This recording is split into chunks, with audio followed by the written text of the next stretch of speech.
of us is a level of the mind that's already quiet, silent. And in transcendental meditation, we access it.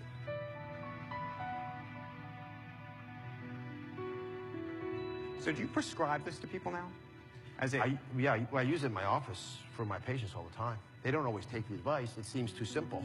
And I'm not saying, listen, you know, if you don't have heart surgery, go out and do the TM, and I'll see you in a year if you're alive. You know, it's usually a bit more thoughtful than that, but as part of the comprehensive program, I mean, the data is actually pretty compelling. There have been lots of studies looking at TM. Without any question, it seems to reduce blood pressure as much as many prescription medications.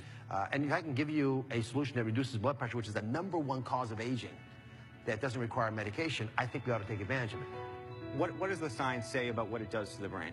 The brain, as you know, gives off electrical signals, and the pattern of that is called the EEG, and it has different waveforms.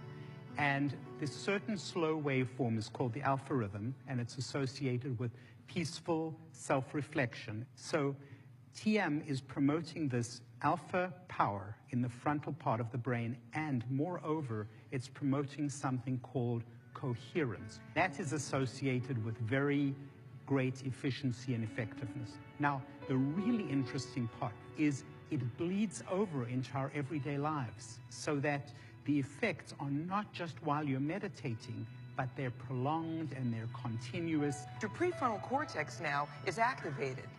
And now this is the CEO of the brain. This takes care of things like planning, strategizing, organizing, reining in impulsivity and creativity. This is also the fount of creativity. And you see this very interesting state of being alert but being restful at the same time. And that's when you really benefit because of increased creativity and increased productivity. All those things that you said spill out into the rest of the day.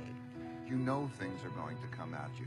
But if you're just calm and you realize just that's what reality brings you. It brings you things you want and brings you things you don't want, and you just have to deal with that reality. And that equanimity and the acceptance of reality is something that's much easier with meditation.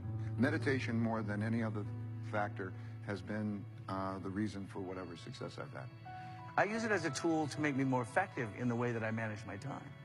And the more that you do it, the more you feel different. And not different like, oh my God, I'm superior.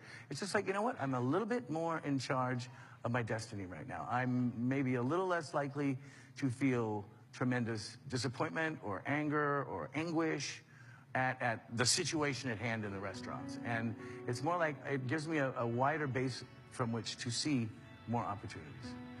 I think in the West, we think life is lived from the outside in, that we have all these signposts about